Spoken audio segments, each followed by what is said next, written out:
أنتم تسمعوا في 90 دقيقة. مرحبا بكم الناس الكل، شكرا على المتابعة هذه في 90 دقيقة. يعطيكم الصحة على التعليقات، على لي كومنتير وكل ما قاعدين توصلوه لنا من نقد وشكر وهذوكم الكل. مرحبا بكم طالما في إطار الاحترام. حلو العبدلي مرحبا يا لاله منورتنا. البداية اليوم باش تكون معاك بعد شوية في الزابينغ، باش تسمعوا عبد اللطيف المكي، سمير ديلو، عبير موسي وأحمد شفطر اللي كان ضيفنا البارح يتحدث عن مشروع قيس سعيد. خليل أهلا وسهلا. خليل الرقيق في فورمة فورما ان شاء الله ان شاء الله. قدرة ربي. طارق الكحليمي مرحبا. مرحبا خلود. شنو احوالك؟ صباح انتم اخوات ديما نذكر اخوات جوست ما تتفاهموش حتى طرف ما نحبكمش تتفاهموا بربي في 90 دقيقة البخوة لبرا. محمد مرزوقي مرحبا بيك، شكرا ليك. كيف لي زارتيكل والمقالات الكل تلقاوهم على باج راديو اي اف ام. تابعونا على اي اف ام تي في. والبداية باش تكون بتصريحات الغنوشي في الجزيرة نت ونبداو بالزابينغ. رئيس حركة النهضة راشد الغنوشي في حوار للجزيرة نت يقول: ما زلت متمسكا بصفة النيابية وأدعو الرئيس للتراجع عن إجراءاته غير الدستورية. راشد الغنوشي يقول في التصريح هذا ويأكد على أنه صفته النيابية لا يمكن أنه هو تتم نزحها عنه إلا عن طريق النواب المنتخبون وإلا عن طريق الاستقالة إذا قدر هو، وأنه هذا يدخل في إطار المصلحة الوطنية. هذا بطبيعة ديما في إطار اعتبار راشد الغنوشي يعتبر وأنه اللي صار هو انقلاب وخروج عن الدستور، وأنه الرئيس قال حسب تعبيره وأنه قال أنه الإجراءات الاستثنائية باش تقعد شهر ومن بعد الأمور تبدلت. بعديك باش نرجعوا نحكيوا على الاستقالات كيف شنو قال راشد الغنوشي على الاستقالة. المفيد اليوم والمهم وأنه رئيس حركة النهضة يؤكد وأنه هو مازال رئيسا للبرلمان. هو سألوه على استقالة أكثر من 100 قيادي في الحركة خليل، وسئل هل سيؤثر ذلك على مستقبل حركة النهضة وتماسكها. شو جاوب راشد الغنوشي؟ جاوب بأنه هذه الحركة استثمرت في هؤلاء وأن أبواب الصلح مفتوحة وهو محق في ذلك. يعني شنو محق في ذلك؟ أنا شنو اللي يبين لي جديد أي شيء؟ هو الوثائق. بيان الاستقالة الذي أصدره 113 فيه جملة واضحة تلخص كل شيء، تلخص أن هؤلاء فعلا هم الأبناء الذين استثمر فيهم الغنوشي ووضعهم وزراء وأودعهم عقله وفكره. المكابرة يعني واحد مستقيل في وضع سياسي جديد يقول لك اعتبر أن 25 جويلية خرق دستوري وأن 22 سبتمبر انقلاب على الدستور. ما هو الجديد الذي جاءوا به؟ انتقلنا من غنوشي في داخل حركة النهضة يعادي المسار السياسي الجديد إلى غنوشيات خارج حركة النهضة يعادون المسار السياسي الجديد. إذن عبد اللطيف المكي وسمير ديلو ومحمد بن سالم وغيرهم هم أبناء الفترة التي حكم فيها الغنوشي البلاد، وقد تحملوا كل المسؤوليات السامية في ذلك ويتحملون معه كل المسؤولية في اللي وقع في البلاد. هو يقول كان بالإمكان وأنه يتم حل الأمور بالحوار، وخاصة وأنه مؤتمر الحركة في آخر هذه السنة كانوا ينجموا يستناوا ويعبروا على الشيء اللي يحبوه داخل مؤتمر الحركة اللي احنا تو الحقيقة ما نعرفوش أصلا المؤتمر باش يصير ولا مش باش يصير. باهي احنا باش نرجعوا بعد شوية إلى المواقف داخل حركة النهضة والاستقالات، لكن طارق معك أنت لو كان نعملوا قراءة في حوار الغنوشي في علاقة بالإجراءات اللي اتخذها رئيس الجمهورية. هو يقول الأستاذ قيس سعيد خذا خطوة بتفعيل الفصل 80 من الدستور، قال أنه سيحترم الإجراءات الدستورية ولكنه أخل بها لاحقا، وأعلن أنه تعليق البرلمان باش يكون لمدة شهر، لكن قام بتعليقه لاحقا إلى أجل غير مسمى. يعتبر راشد الغنوشي لليوم أنه ما يقوم به قيس سعيد غير دستوري ويمس من المؤسسات السيادية وخاصة البرلمان، ويدعو الرئيس إلى العودة على قراراته. لا، هو من أهم المعطيات اللي في الحوار هو إعلان راشد الغنوشي بشكل واضح أنه لن يتخلى على رئاسة البرلمان. يعني تمسكه برئاسة البرلمان لن يتخلى، معناه لن يستقيل. أي لن يستقيل. يعني هو قال وإذا تخليت إما يعملوا لي سحب ثقة معناتها يلزم يجتمع البرلمان، او انا لمصلحه وطنيه ساقدرها يعني في المستقبل. وهذا يعكس اللي السيد راشد الغنوشي ما زال في 24 جويلية، ما زال من حيث قراءته الموازين القوى، من حيث فهمه لما حصل، هو تقريبا لم يفهم جيدا رساله 25 جويلية، ومازال متمسك بنفس ادوات التحليل ونفس الاطر، ومازال متموقع غاديكا كيف وكيف قيادات التقليديه نتاع حركه النهضه والمكتب التنفيذي اللي اسقطه حتى مجلس الشورى الاخراني اللي عملوه في الويكاند، بما فيها سي نور الدين البحيري اللي كي نسمعوا البارح يكتب ستاتيو يقول فيه تونس راهو عملوا قيس سعيد اضاعت فرصه لمكافحه الفساد ولتحقيق التنميه وتحقيق فرص العمل والى اخره من المسائل. انا واحد من الناس الرا في الحوار اللي صار مع راشد الغنوشي هو زاد تصعيد نوعا ما، بدل شويه اللغه اللي كانت موجوده تركز على الحوار بعد اسابيع من 25 جويلية. يظهر لي هو يعتقد انه تحرك اللي صار نهار الأحد هو دليل لاسترجاع الانفاس. انا نعتقد اللي هذه قراءه غلطه، ماهيش استرجاع الانفاس نهار الأحد، هو صحيح جزء من القواعد اساسا ساهمت في ال 25 في التحرك اللي صار نهار الأحد اللي هو 3000 4000 شخص، ماهوش دليل على بعد شهرين خاصه من تباطؤ قيس سعيد انك بعد 3 معناتها شهرين باش توصل تعمل 3000 4000 شخص اللي هو اغلبهم كيف ما قلت من قواعد حركه النهضه، لا يعكس اللي انت راك بدلت موازين القوى. راشد الغنوشي احلامه باش نعطيك الكلمه مباشره في حديثه في الحوار هذايا للجزيره بوانيت يؤكد على صفته النيابيه ويؤكد على صفته النيابيه على راس المؤسسه التشريعيه. جو تروف كو لا نيونس اي تري امبورطونت لانه هو رجع يقول انا راني نائب شعب، وعلى اساس اني نائب شعب اصبحت رئيسا للبرلمان. معناها الاستهداف اليوم يشير او يحيل الى المؤسسه التشريعيه برمتها بالطبيعه، ويقول انه هو طلع بنفس الاطر وبنفس الانتخابات اللي طلع فيها رئيس الدوله قيس سعيد. تذكرها خلود الرساله هذيك نتاع اتى بها جند في الهزيع الاخير من الليل، وقتها في الرساله القديمه الاولى وقت الاستقاله هذيك هي جوستومون. انا نتصور انه راشد الغنوشي ما زال في نفس النسق هذاك، ويعتقد انه كل من تخلى عليه في المحنه فهو عدو، ما عندوش معناها توصيف اخر، وبالتالي يمشي في المكابره هذاك. علاش هو في اخر اجتماع لمجلس الجهات حسب تاكيد عبد اللطيف المكي القيادي المستقيل من حركه النهضه عضو مجلس الشورى وزير الصحه السابق، يقول انه راشد الغنوشي طلب منا وقال لنا انه اللي مش عاجبه الوضع في وسط حركه النهضه فليذهب ويبني بيتا جديد. إذا نسدد الآفاق في الإصلاح الفوري والإصلاح متوسط المدى والبعيد المدى، فهذه المجموعة الأولى اللي عبرت عن استقالتها من أجل أن تختم الخصومة التي لا تنتهي داخل حركة النهضة بدون أفق نتيجة إصرار القيادة على عدم التغيير والتطوير. هو طلب في المجلس الجهات الأخير قال إلا مش مرتاح للوضع داخل الحركة يمكن أن يخرج ويبني بيتا جديدا. هو نفسه طلب، أخرت كثيرا وهي مخاض نتاع 7 أو 8 سنوات من محاولة الإصلاح، وبالتالي هي استقالة نهائية باتجاه أفق جديد أحمل فكرة العمل المستقبلي بشكل جماعي. كيف هذا ما يتحدد بالنقاش وبحسب احتياجات البلاد إن شاء الله. باش نخرجوا فاصل ونرجعوا مباشرة. أحلام تعود ذكرنا بحديث عبد اللطيف المكي ونحلوا النقاش حول التصريحات المتواترة لقيادات في حركة النهضة مستقيلة البارحة. في 90 دقيقة مع خلود.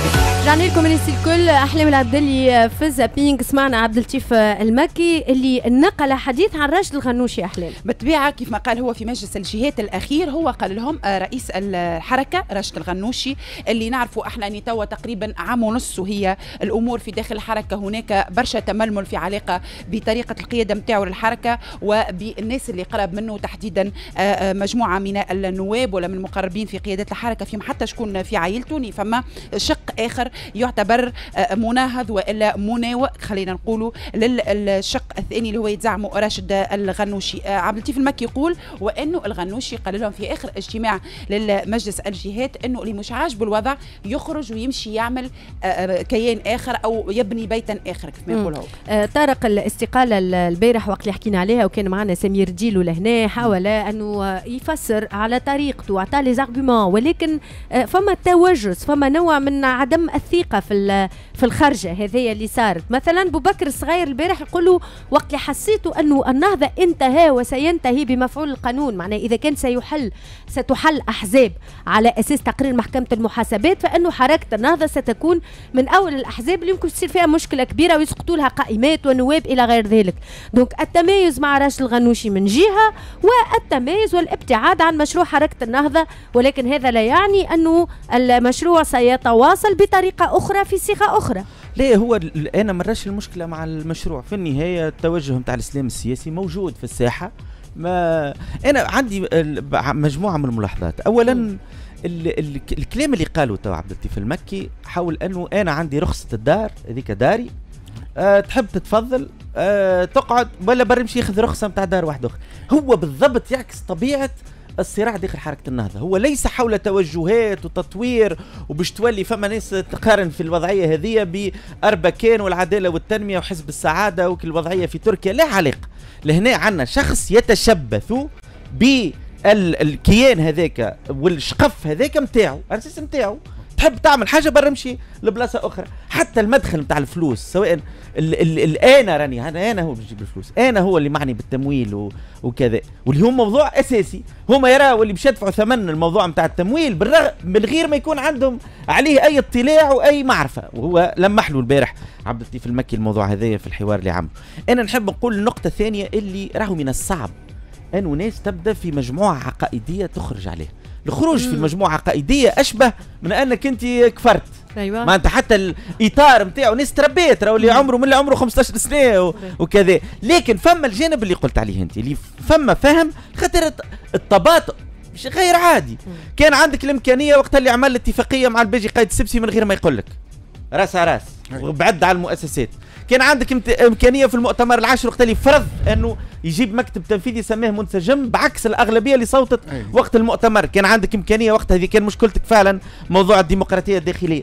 كان عندك امكانيه اي فرصه، لكن وخروا واجلوا الانتخابات اللي طلعوا النواب قبل الانتخابات 2019. صارت انتخابات لتصعيد شكون يكون رؤساء القائمات، نحاها رئيس الحركه وجاب ناس اخرى وقعدوا يتفرجوا مرة أخرى.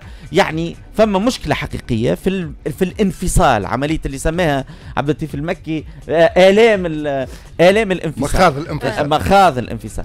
هنا فما دونك هذه النقطة الثانية اللي المسألة مش فقط سياسية، فما في جانب ايموسيونيل ونفسي وكذا. لكن واضح الصدمه نتاع 25 جويلية ضربت بشكل واضح مساله موازين القوى وخلتهم ياخذوا في النهايه مسافه. لا يعني هذا، وانا سمعتك البارح تسال فيها اكثر من مره، وين ماشيين شنو باش تعملوا؟ لا يعني المجموعه هذيك متفقه على المرحله القادمه. تو مثلا فما حاجه صارت عندها 3 ايام التالي عبد الحميد الجلاسي عمل اللي هو نورمالمون مع المجموعه هذه، عمل جمعيه سماها افاق يظهر لي ولا حاجه من النوع هذايا، مع مجموعه اخرى بما فيهم هشام العريض ابن علي العريض معاه. جمعيه ماهيش حزب. هاكا البارح حتى المكي يظهر لي قال ممكن نعملوا جمعيه. دونك مازال ما عندهمش ثقه انهم ينجموا يعملوا حاجه منسجمه. واحد الدوافع الوضعيه هذه اللي هما ما فماش تمويل جوستومون، لانه فما صار تعود بعد 2011 اللي مش تعمل طرف سياسي للنضال وتعول على روحك وتطوع وتسيتيرا، صار نوعا ما ارتياح الحالة ارتخاء وتمويل، وراهو عندنا تغطية مالية اللي هذا مازال مش متوفر المجموعة هذه. خليل هذا الكل توا أمور نجم نقولوا داخلية لحركة النهضة، مهم أن نتحدثوا منها خاطر ما زالت النهضة كومبوزانت في المشهد السياسي التونسي، ولكن هيك نخرجوا شوية الأمور من داخل حركة النهضة. ماذا سيكون تأثير هذا الكل على قادم الأيام في علاقة بالخارطة السياسية، المناخ السياسي، التوقيت السياسي، رئاسة البرلمان إلى غير ذلك؟ واضح هنا، واضح انه راشد الغنوشي في الفتره هذه علاش يقلم او كالدار موجوده اللي يحب يخرج لم يعد يعول اساسا على الرصيد البشري ولا على الكوادر هذه. راشد الغنوشي اصبح في وارد ماذا الان؟ عندما يتحدث بعد شهرين كاملين يقول لك انا الرئيس الشرعي للبرلمان، وعندما يتحدث بعد شهرين كاملين يقول لك انا منتخب من طرف الشعب بعد ما نادى بالحوار والبد مده. فهذا يعني انه ما عادش معمل على الداخل النهضوي بقدر ما هو معمل على الرسائل التي ترسل إلى الخارج. بطء رئيس الجمهورية في تطبيق الإجراءات، بطء رئيس الجمهورية في إنجاز حكومة ممثلة خلى اليوم راشد الغنوشي يسترجع ذلك أو تلك الرغبة في الترقم من خلال الخارج. يعول على الغش متاع كريس مورفي متاع مجلس الأمن القومي الأمريكي على قيس سعيد، يعول على المقالات اللي قاعدة تكتب في اللوموند واللي مع الأسف جزء من اللي يكتبوا فيها الناس اللي كلات طريحة في وقت بيرسيبوليس سي حماد الرديسي وغيره. يعول على الجبهة النهضوية المتحدة اللي عملها من خلال الخارج ومن خلال الداخل عبر وجوه ما يسمى بالوجوه الحدثية واللي خرجت نهار لحد. البقية هذوما جماعه عبد اللطيف المكي وجماعه سي سمير ديلو وغيره. مساله غموض تمويل الحركه يعرفوه من قبل وقت اللي شدوا وزره. مساله انفراد الغنوشي بالتسيير يعرفوه من قبل وقت اللي شدوا وزره. هذه استقاله انتهازيه لا علاقه لها بالتاريخ النهضوي بل بالتاريخ تونس الجديد اللي هو 25 جويلية، ومحاوله اعاده الانتشار في المشهد بعناوين اخرى غير انها عناوين مضلله مخاتله لا تملك اي جديد. باهي كريس مورفي ما تغشش وهبط مقال رأي يقول الرئيس التونسي لم يفي بوعده. تذكروه السيناتور الأمريكي اللي جاء لتونس وقابل قيس سعيد قال جمعني لقاء بهذا الرئيس وسأشارككم مدار خلاله في اجتماعنا. دعوت الرئيس إلى الإسراع بإنهاء حالة الطوارئ وضغطت عليه لإعلان خطة واضحة تعيد البلاد إلى الديمقراطية، وأخبرته أن القلق ما زال يتزايد بشأن تونس في الولايات المتحدة وخارطة الطريق ستساعد في تهدئة مخاوف شركاء تونس. أوضحت أن مصلحة الولايات المتحدة هي حماية وتعزيز الديمقراطية. قيس سعيد يقول وعدني باش يرجع المسار. شبيك أحلام وعدوا نسمع في كريس مورفي. كريس مورفي قال لك اللي وعدني به الكل ما عملوش ومتغشش على الاخر، وقال الرئيس لا يفي بوعده. هو معناه اموره معناه هو كريس مورفي كان ترى اذا كان قيس سعيد ما عبروش احنا معناه ياسر باش نهتموا بالكلام اللي يقول فيه. شوف هو اللي قالوا كريس مورفي قالوا معناتها سمعناه، ما فماش حاجه اخرى قالها وما سمعناهاش مسجله وهبطت في صفحه الرئاسه. ما قالوش لا هذا لا ذاك. شوف كريس مورفي يعبر على وجهة نظر داخل الكونغرس مع مجموعة من النواب الآخرين اللي عندهم تصور. الأهم عندي مش كريس مورفي، الأهم اللي عندي أهم تصريح في الأيامات الفارطة في علاقة بالأمريكان هو الإدارة الأمريكية. الخارجية الأمريكية ايش قالت نحن ننتظر زوج حاجات، الحكومة اللي هي تلبي حاجيات التوانسة والتسقيف الزمني. وزوج حاجات هذوما ديدلاين هما ما يمشيوا برشا هما لا هو التسقيف الزمني معقول ونحن جبدناه طبعا يلزم تسقيف زمني ما باش تخلي حاله استثنائيه كيكه بسيبه، لكن انك يولي كريس مورفي هو يقع هو يولي يعبر على الموقف. ليه الموقف الامريكي وموقف الاداره الامريكيه؟ ايوه رفضت التسميه زاد الاداره الامريكيه رفضت اعطاء اي تسميه للشيء اللي صار. دونك فما تجنب الان ودخول في مواجهه مع قيس سعيد. اما سامحني طارق وانت اكدتوا شيء هنا برشا مرات، امريكا ولا الاداره الامريكيه عندها مواصفات لرئيس الحكومه وقالتهم بكل صراحه في بياناتها الرسميه وقالتهم قيس سعيد يلزم يكون رجل اقتصاد. لا ولا هو داخلي هذا هو ما يحبوا يا اخي هذا الصراع نحكيو في مواقف خارجيه. هذا الصراع جست هذيك هذا الصراع صحيح انا قلتها اكثر من مره. الصراع الفعلي بين الامريكان وقيس سعيد او الخلاف الرئيسي خلينا نقول ما نكبروهاش خاطر صراع كلمه تولي كانه معناتها صراع الجبابره، لان موازين القوى مش في صالح قيس سعيد على مستوى سياسي عملي معناه، لكن في نفس الوقت كي يقول لك بروفيل اقتصادي اما يقول لك الاسم الفلاني اسمه اللقب نتاعو راهي وصلت هكايا راه وصلوها في الخطاب الدبلوماسي يعطيك البروفيل، اما اللوطه على مستوى المساجات وصلت بالاسم واللقب. اقترحوا شكون الاسم واللقب؟ ما تنجمش راك تقترح بالاسم واللقب. كانك تقول لي والله انا باش نعيط ليه يا سيدي ما تعيطش. شوف هو يمكن مع حكام اخرين كانوا ينجموا يقترحوا، لكن يظهر لي قيس سعيد ماهوش البروفيل اللي ياخذ اسامي حاضره. اللي يهمني زاد نحكيو على الفرنسيس باش نحكيو على الفرنسيس راجعين الفرنسيس بالكدا. ثم حاجه مهمه وانا زدت لحتى النهارين هذوما بعد مسيره الجبهه النهضويه المتحده نهار الأحد اصبح الحديث هي مسيره الجبهه النهضويه المتحده. تعرف علي هاتو نفسرها لك. النهضويه المتحده جيت نشوف ماني نعمل تحليل سياسي لقيت الحزب الوحيد المستفيد من اللي قاعد يصير هو حركه النهضه. قلب تونس اصبح هباء منثورا وزعيمه هرب وما تماش. معناها ائتلاف الكرامه ولا ظاهره عدليه معناها امنيه كذا. معناها ثم جبهه نهضويه متحده فيها ناس مخمورين بنبيذ الحريه وكذا، وكشفنا الخطابات الخمر بنبيذ الحريه اللي ممكن ساعه يطلع مغشوش ولا من مسيره الجبهه النهضويه المتحده.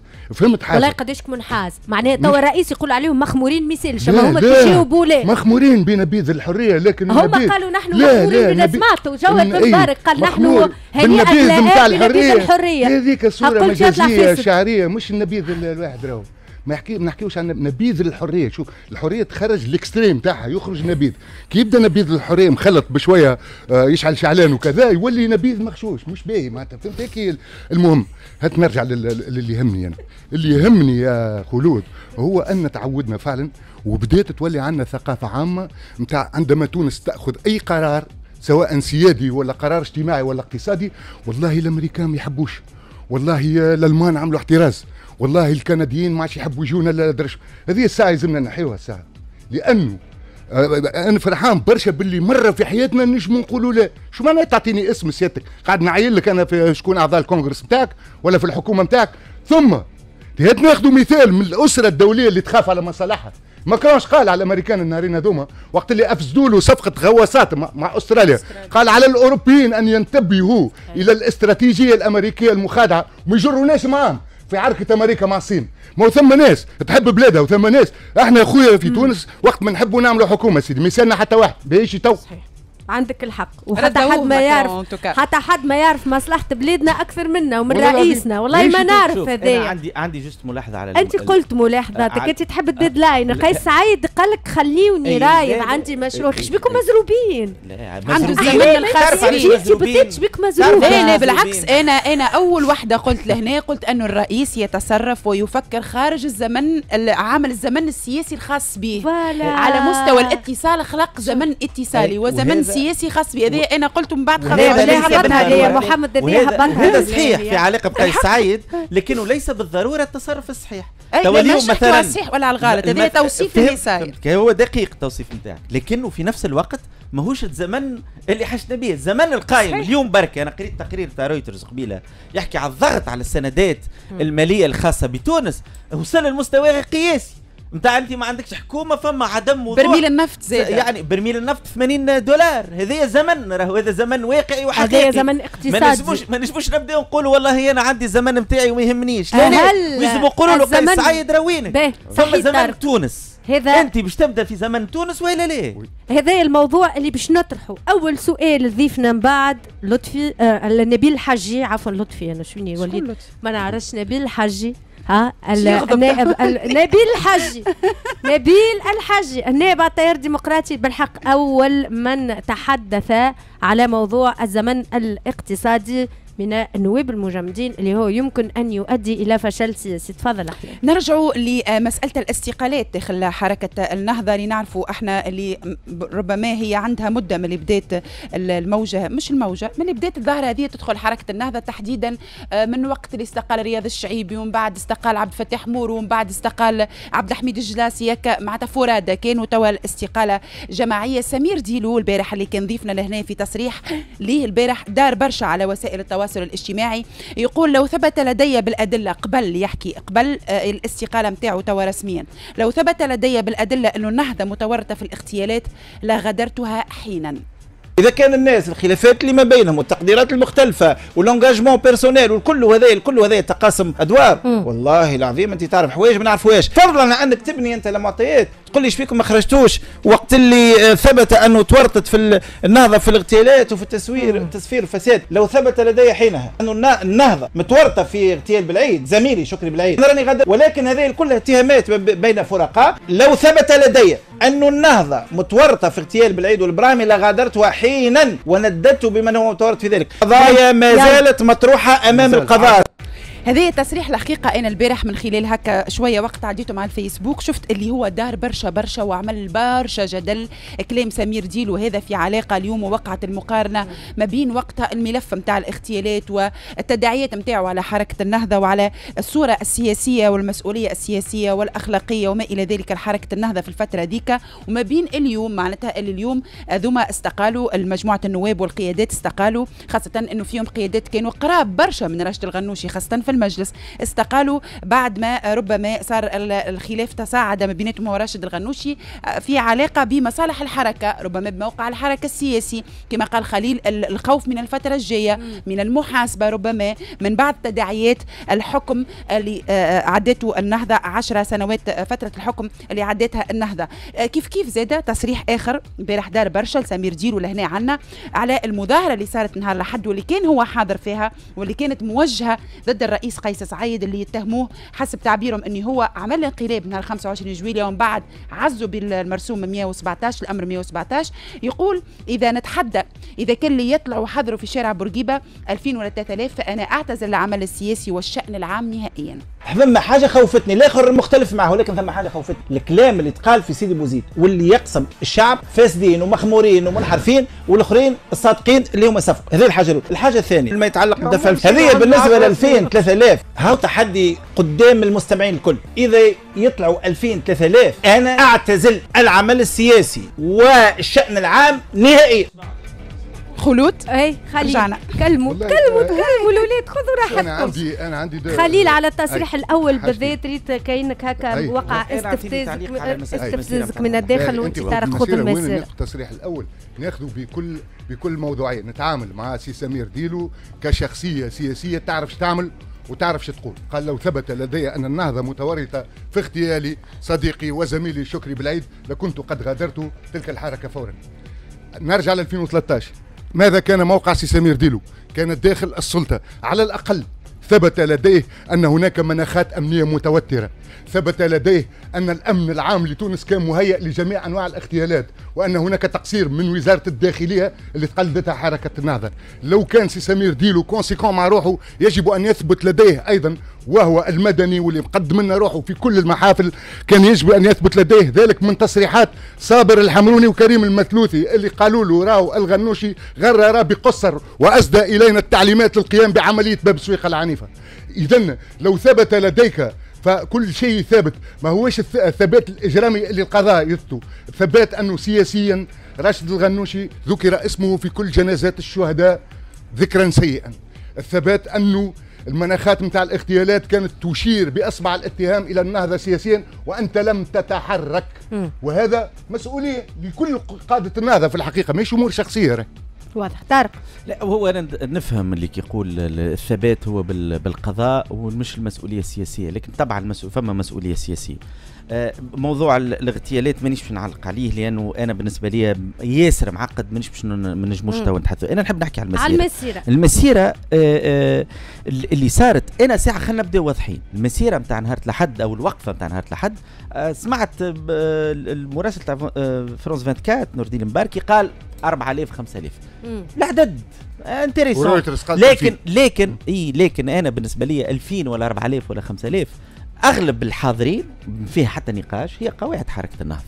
هل انت بعد شهرين من التباطؤ والاخطاء اللي عملها قيس سعيد ومن البهته في الاخر بعد شهرين تعمل تعب نتاع 4000 5000 مش انجاز كبير، لكن زاد المسيره نتاع الوقفه نتاع نهار الأحد ما فيهاش كان نهضه، زاد فيها ناس كيف العايش الهمامي، فيها ناس اخرين، يعني ما باش نقولوا كلها نهضه وبكل البساطه هذيك ما نقولوش كلها نهضه، لكن شو نقول لي في الاخر المؤدى نتاعها الخلاص الخراج نتاعها او الخلاصه نتاعها هي لانك انت ماكش عامل وقفه فقط للعوده الى 24. انا كي ناس نشوف عياض اللومي وسميره الشواشي ويقول لك على وشك الانهيار الانقلاب وصيي وهنا باش نحطوا سميره الشواشي، فما قواعد تاع حركه النهضه تستنى في الدروج في القصر باش نحطوها وقيس سعيد باش يهرب في الطياره، يعني فما اجواء نتاع نرجعوا ل 24. هذه هي المشكله اللي صارت في 24 في المسيره نتاع نهار الأحد، هي هيمنه خطاب العوده الى 24. بعض الوجوه تقول لك انا عندي مشكله مع 24 وانا كنت ننقد فيها، لكن مش صحيح. انا كنت تبع فيهم قبل 24 عديد الوجوه اللي موجوده ومتصدره حتى اللي مش من النهضه كانت تبرر لحركه النهضه، وكانت تعتبر اللي غنوشي ماشي في الطريق الصحيح، وكانت تعتبر اللي هذاك هو موازين القوى مش في صالح قيس سعيد. دونك توا ما عملت حتى نقد ذاتي تقول لي ليه انا راني ما كنتش ضد 24 حتى ولو انك ماكش في النهضه.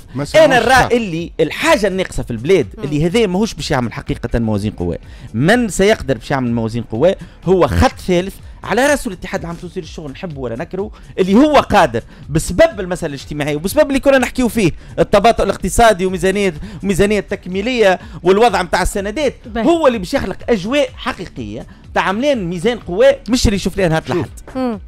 أنا بالنسبة لي المسألة أنت ساعة أول حاجة تتكلم في الميكرو، تشد الميكرو هكا وتتكلم في الميكرو، خاطر انا كانش نولي حوله راهو منك نقول نعمل لك هكا على الميكرو. تو ضيعت لي الفكره نتاعي. هيا خليل هكا الميكرو. مشكلتي العدد هذا لا يعني لي حتى شيء، ينجموا يجيبوا 600 ينجموا يجيبوا 2000 وينجموا بالقدره الشرائيه اللي معروفه على الغنوش يجيبوا 10000 15000 يعبيوا الشارع، وكل ما تاخرت الاصلاحات في البلاد والفتره الاستثنائيه راهم باش يلتقطوا الانفاس ويجيبوا. لكن اللي دهشني حاجه واحده، يعني انا امام ناس نهار لحد ما سمعوش حتى كلام الشعب التونسي اللي قالوا لهم في 25 جويلية قبل القرارات، ما سمعوش شعارات ضد النهضة قبل القرارات، ما سمعوش البيلون تاع الفشل نتاعهم قبل القرارات. يعني مشهد استعادي لبرلمان يتفق القاسي والداني انه سبب في الخلل العضوي السياسي اللي عاشته تونس، واللي هو سبب في تشجيع اللصوص.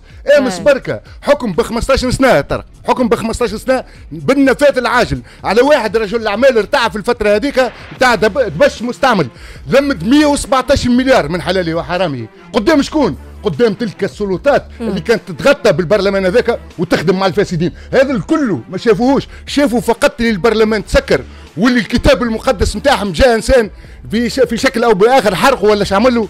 يعني هذه المشكله، ما خذوش الدرس. انا شوف، انا معاك اللي ما فماش، اللي فما الطرف رئيسي ما خذاش الدرس، كيف ما سمعنا تو رجل الغنوشي ما خذاش الدرس. نور الدين البحيري بالله باش نحب نرجع يعتذر للتوانسه، يعتذر للتوانسه، حاجه اعتذر لهم اللي هو انتخاب قيس سعيد، معناتها راني ودعاهم وقال لهم دعاهم لانتخاب قيس سعيد، قال نعتذر لي قلت لكم انتخبوا قيس سعيد، وقال لك نحن وضيعنا فرصه توا باش نكافحوا الفساد وانه باش نعملوا خلق فرص للتنميه. راهو اكثر ناس قاعد تحرض لصالح قيس سعيد، اكثر ناس قاعد تعمل تعبئه لصالح قيس سعيد هي ناس كيف نور الدين البحيري اللي توا تعلموا الدرس. جوستومون انا باش نرجع على حاجه خلود، نعملوا مقارنه صحيح هي السياقات مختلفه، لكن عندنا مسيره حركه النهضه نذكروها مسيره الحسم والتحدي اللي سموها نتاع 27 فيفري، كانت نذكروها المسيره اللي صارت على محمد الخامس وقتها. الارقام كيف توا اللي يقول اشتر مليون واللي يقول 400,000 واللي يقول 300,000، ما بين المسيره اللي صارت انهارت لحد اللي هي كما قال طارق فيها حضور ملفت لحركه النهضه. فما نقطه اخرى زاده، استدعاء تو بالنسبه للشرعيه، نعرفوا نحن من حيث الاعداد الشرعيه ما تقدش من ناخب تونسي صوت لقيس سعيد، وكم من ناخب تونسي صوت ربما للنواب مجتمعين ولا راشد الغلوشي ولا نواب حركه النهضه. هذه معناها تقريبا المساله واضحه فيها.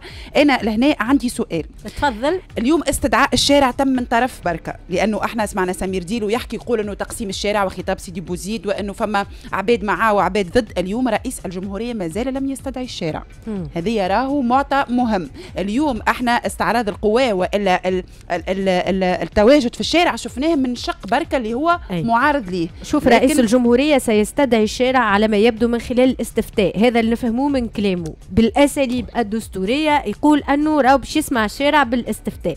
دونك مريناش رئيس الجمهورية في حتى خطاب بالضبط يستنجد بالشارع، مازال ما استنجدش بالشارع. هو ما يقولش راهو، لكن ساعات ما يقولش، لكن ساعات يمشي يعمل مشيه في شارع الحبيب بورقيبه، دونك ما يقولش نستدعي الشارع. لكن وزيد فما فرق بين الجهاز التنظيمي هذا وانه رئيس فينالمون ما عندوش جهاز تنظيمي.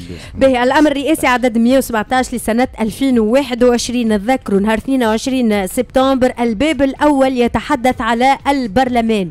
البعض يرى انه الوضعيه اليوم نتاع البرلمان راهي متازمه، راهي يمكن انها تؤدي الى نتائج عكسيه تماما. هيك نذكر احلام الفصل الاول يقول انه البرلمان يتواصل تعليق جميع اختصاصاته، يتواصل رفع الحصانه البرلمانيه عن جميع اعضاء مجلس النواب، ويوضع حد لكافه المنح والامتيازات المسنده لرئيس مجلس نواب الشعب.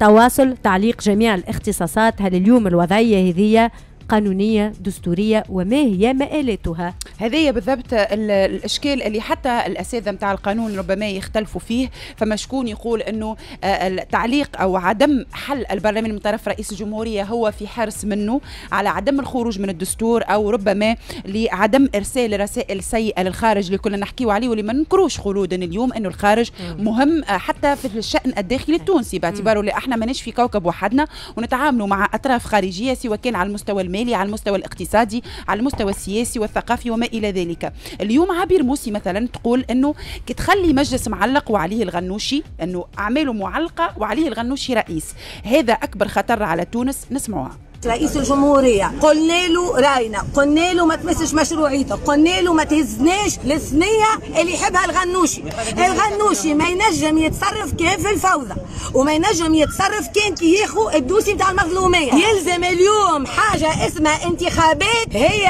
أول شيء يخموا فيها. وحلين البرلمان، خلي البرلمان ما يخليش هذه الحكاية نتاع التعليق والغنوشي رئيس، هذه تخلي مجلس معلق وعليه الغنوشي رئيس اكبر اختر على تونس. اذا انت مقرر انه المنظومه هذه باش تنتهي بالطريقه هذه، تنهيها بحلين برلمان وتعملوا انتخابات في اطار القانون، ونمشيوا للاليات اللي ما تخليهمش يستنفعوا من الحاله هذه بتاع تقسيم الناس.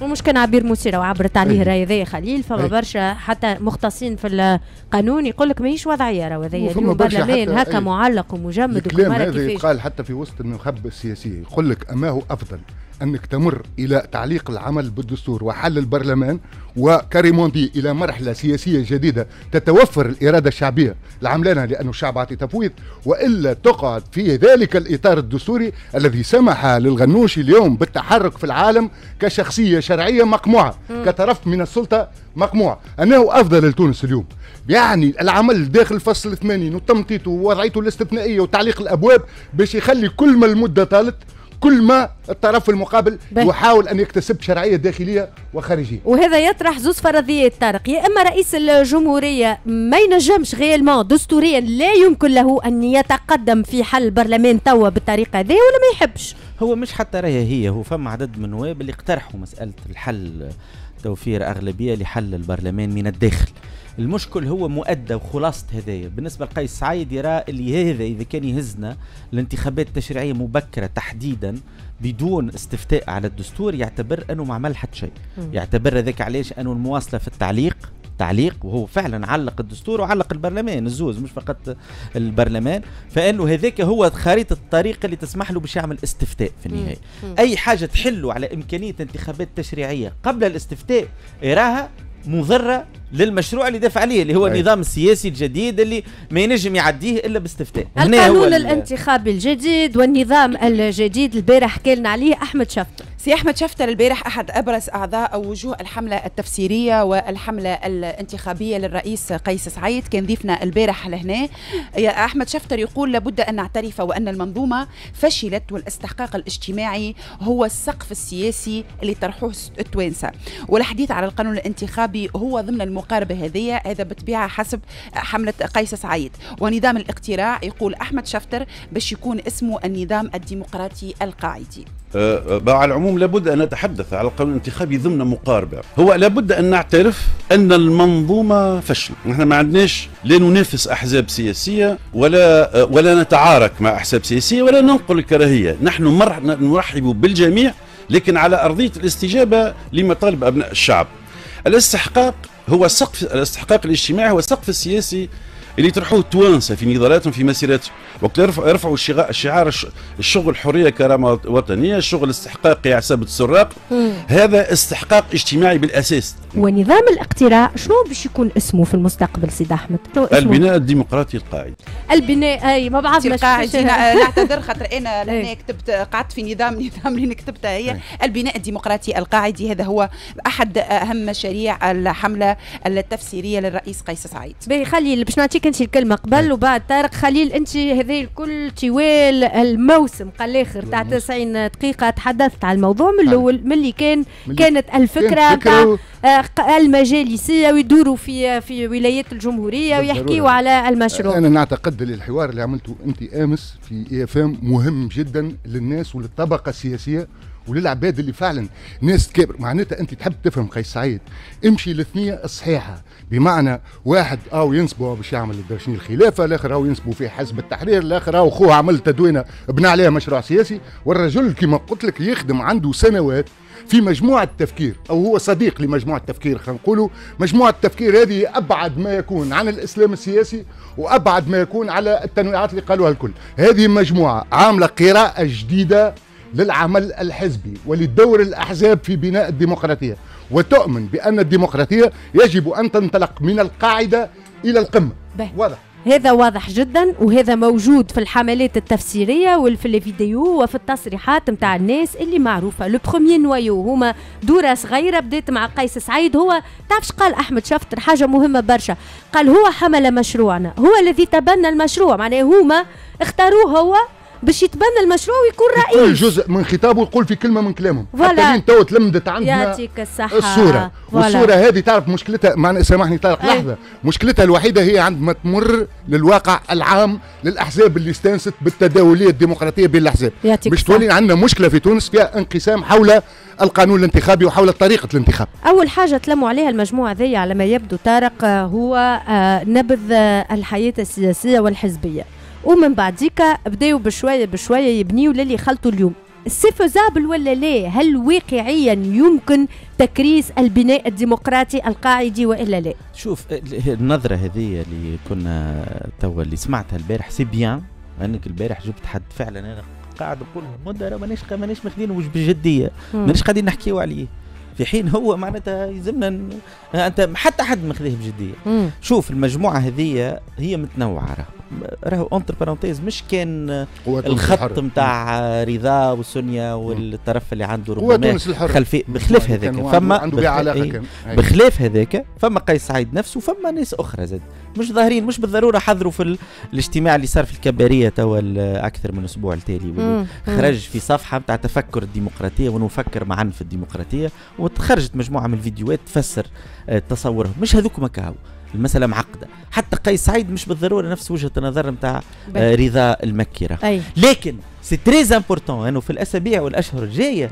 انهم يطرحوا وجهة النظر نتاعهم، لانها ما يلزمهاش تكون قطوس في شكارة. انا اللي كل شيء عجبني البارح الا حاجه برك، هو نوعا ما اكل كلام تاع المديح الزعيم الاممي واتسيتيرا، هذاك راهو مضر بالناس تحكي به والناس اللي تمثلوا. جاوبني فيسع طارق، ممكن او غير ممكن؟ انا في رايي انا نختلف مع وجهه النظر الانتخابي. انا هقول لك قاعدين نحضروا في مشروع بحثي على الموضوع هذا، ماهوش موجود في حتى بلد، لم يتم تطبيقه بتفاصيله، خاصه اللي ما يقولوش عليها المجموعه هذيك اللي موجوده في ذهن قيس سعيد، اللي فيها حتى انتخاب القضاء. انا نفسي تحدثت معاه اكثر من مره، فيها انتخاب القضاء وفيها حتى انتخاب رؤساء المراكز، هذه من 2014 وقال لي عليه. يعني كان نطرح وجهه النظر الكل راهي باش تثير كثير من التساؤلات وكثير من المشاكل اللي هو موجود في امريكا، راه انتخاب القضاة وانتخاب لشريف رؤساء المراكز، لكن في سياق اخر مختلف على السياق التونسي. خلينا نكونوا ياسر دقيقين، كي نخلطوا مجموعه من الانظمه في نظام واحد ونجيبوه في نظام كيف تونس ولم يتم تطبيقه في اي بلد اخر باش تكون مشكله، لكن يلزم نتناقشوا فيه، لازم نفتحوا النقاش حوله ونرجعوا ما لازمش يكون خاطوس في شكال. انتم تسمعوا في 90 دقيقة مع خلود. مرحبا لكم الناس الكل، شكرا لكم. باش نمشيو توا لفرنسا باش نحكيو على انترفيو اليوم الصباح للناطق باسم الحكومة الفرنسية على قناة أوروبا. يقول أنه الكوتا، النسبة متاع التأشيرات التي ستمنح للمواطنين التوانسة والجزائرية والمغاربة باش تنقص. التوانسة الكوتا متاعنا باش ينقص ب 30%، المغرب والجزائر ب 50%. ورجع في الحوار على الاسباب. احنا باش نسمو اكستري طارق، باش نسمو اكستري اليوم احلام داير تو سويت. قول لنا شنو الحكايه. جوستومون احنا حتى ما عادش عندنا برشا وقت. اليوم الناطق الرسمي باسم الحكومه الفرنسيه كان ضيف الصباح مع احدى الصحفيات، وقال اكد الخبر هذيا لليوم معناتها قلب الدنيا اليوم الصباح، انه اليوم ناس في لي فيزا باش تكون فما تقليص كبير في عدد الفيزا، خلينا نقولوا الممنوحه للتوانسه. خلينا نحكيو ساعه على روحنا احنا في الاول. نسمعوا جابرييل اتال ونرجعوا. Oui, je vous confirme cette information, cette décision qui a été prise. On a en 2018 adopté une loi asile-immigration pour être plus efficace en matière de politique migratoire. Plus efficace, ça veut dire quoi? Ça veut dire que les personnes qui ont vocation à être accueillies en France, notamment parce qu'elles bénéficient de l'asile, doivent être véritablement intégrées en France. Et plus efficace, ça veut dire que les personnes qui n'ont pas vocation à rester sur notre sol doivent être reconduites à la frontière. On a pour ça réduit un certain nombre de délais, fixé une limite à 6 mois pour l'examen des dossiers pour être plus efficace. Et vous le savez, le frein à cette efficacité et aux reconduites effectives, c'est le fait qu'un certain nombre de pays refusent de délivrer ce qu'on appelle des laissez-passer consulaires consulaires qui permettent effectivement d'éloigner une personne et de la reconduire dans son pays d'origine. Et donc à partir de là, on a eu un dialogue avec un certain nombre de pays, et notamment les pays du Maghreb, pour leur demander de délivrer ces laissez-passer consulaires. Un dialogue qui passe aujourd'hui par un durcissement. Oui, c'est divisé par deux pour l'Algérie et le Maroc. Il y a eu un dialogue, ensuite il y a eu des menaces, et aujourd'hui on met cette menace à exécution. C'est une décision... Vous assumez ce terme. Oui, mais je veux dire, il y a eu le Premier ministre qui s'est rendu sur place dans les pays concernés, les membres du gouvernement aussi, Gérald Darmanin qui s'est rendu sur place. Il y a eu des réunions avec les ambassadeurs des pays concernés. À un moment, quand les choses ne bougent pas, oui, nous faisons appliquer les règles. Vous avez raison, elles ne bougent pas. Alors نرجعوا تو الموضوع هذا اللي قلب الدنيا من الصباح. تعرفوا انه فما ناس تطلب دي فيزا باش تمشي تقرا، دي فيزا ديتود، فما عباد تمشي باش تخدم. راهو الاجراء هذايا سيشمل الجميع باش نبداو واضحين. والسيد كان واضح، قال لك عندنا اتفاقات مع تونس والمغرب والجزائر على اساس قانون فرنسي تعمل في 2018. فما ناس اسمها تروح وفما ناس اسمها تقعد. قال لك فما ناس اللي هما ليليت والناس اللي عندهم المبدعين وكل هذوكم نسهلوا لهم. فما جماعه اسمهم يروحوا وانتم قلتوا اي ما هزيتوهمش. قلتوا اي هذيك هي فيريفيي. هو شنو يقول القانون الفرنساوي؟ اذا كان توقف مهاجر غير شرعي ما عندكش الحق تفوت 45 يوم، فكان 45 يوم يلزمك ترحلوا به. هما يقولوا خذينا وعود من الاطراف من الدول الجنوبي كومبري تونس والجزائر والمغرب انها تساهم في عمليه التسريع نتاع الجلب.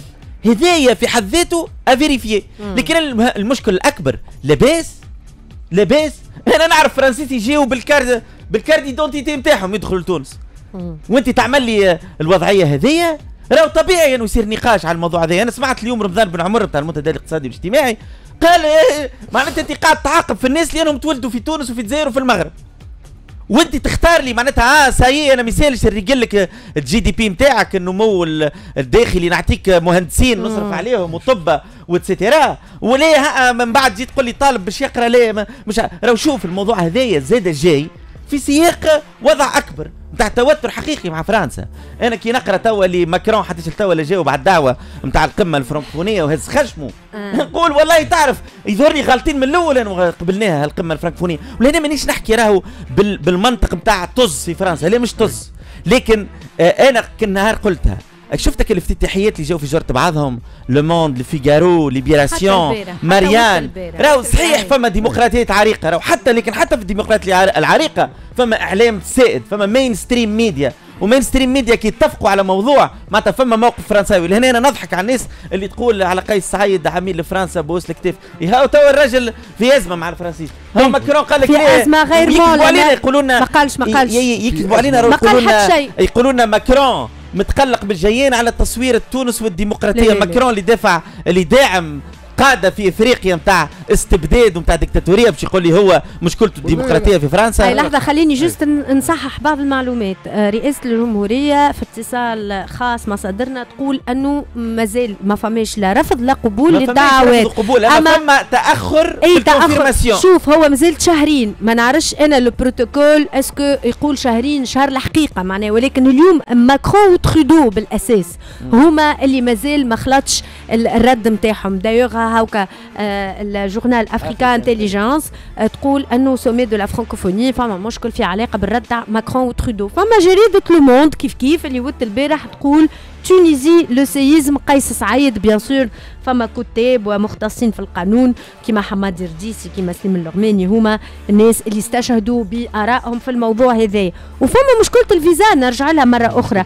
باهي راهو صحيح تغششنا على الاخر، راح نقولوا يا اخي تو باش نقعدوا تحت رحمتهم هذوما مره هاو 30% مره 40%، لكن الحقيقه كي ترجع تقرا القانون وتشوف الاتفاقيات وترى هذايا الناطق باسم الحكومه الفرنسيه شو يقول، الحقيقه فما مشكله انت ما تقبلش وضعيه ومن بعد تتراجع عليها. فما مجموعه من الاشخاص اللي هما يعتبروهم بالقانون الفرنسي غير مرغوب فيهم على الاراضي الفرنسيه، يقول لك روحوا بهم بطريقه فيها دينيتي، فيها كاحترام للذات البشريه. فما نوع من الكارت كونسولير اللي هي تتعمل في القنصليه ويروحوا على اساسها لتونس. هذا اليوم المطلوب. هذه مساله مهمه جدا يلزم نوفيو بالتزاماتنا، خاصه في الوضعيات الرعايه اللي الغير مرغوب فيهم. غادي ينجموا حتى يتسبونا احنا في تهديد مصالحنا الوطنيه كي نفلتوا، واحنا راهو باش تتحل لنا ملفات كبيره نتاع عوده رعايه مش فقط من الفضاء الاوروبي. ما تنساش اعاده ربما الحديث مع الجانب السوري قد يخلينا في مشكله استرجاع رعايه غير مرغوب فيهم، واعاده الحديث مع الجانب الليبي او مؤديات الحرب في ليبيا باش تونس لازم تتحمل مسؤوليتها، ويلزم تحاكم اللي يلزمها تحاكمه، ويلزم تاثر اللي يلزمها تاثره، هذا شيء ما يلزمناش نهربوا منه، هذا وقعنا. اما كلمتين خلود قبل ما يعني انت تتذكر انت الموقف الفرنسي من 25 كيفاش يحكيوا على المرافقه، كيفاش يحكيوا في بالنا، كيفاش متفاهمين وكيفاش تبدل اليوم. هذا نتيجه البطء، هذا نتيجه التردد، هذا نتيجه التنطيط في القرارات الاستثنائيه. طارق خليني باش نختم على موضوع السومي لا فرانكوفوني اللي باش نرجعوا له حتى غدوه احلام، على خاطر يقال ايضا انه من الاسباب اللي خلات الرؤساء هذوما ما يجاوبوش وما زالوا في حذر اختيار مثلا المدينه تجربه في اخر وقت اللي ما في جزيره جربه عفوا اللي ما فيهاش ان غران سونتر دو كونغري وكيفاش واختاروا اخر وقت وقالوا لنا هذوكم الكل حاسيلوا. يلا غدوه نرجعوا على الموضوع، واكيد كل المواضيع المطروحه منها مشروع قيس سعيد وغيره. طارق شكرا ليك، خليل ميرسي بوكو، شكرا حلومه ضيفنا نبيل الحاجي النائب عن التيار الديمقراطي في البرلمان المجمد. ألفة اهلا وسهلا، بعدك انت الاخبار ونرجعوا.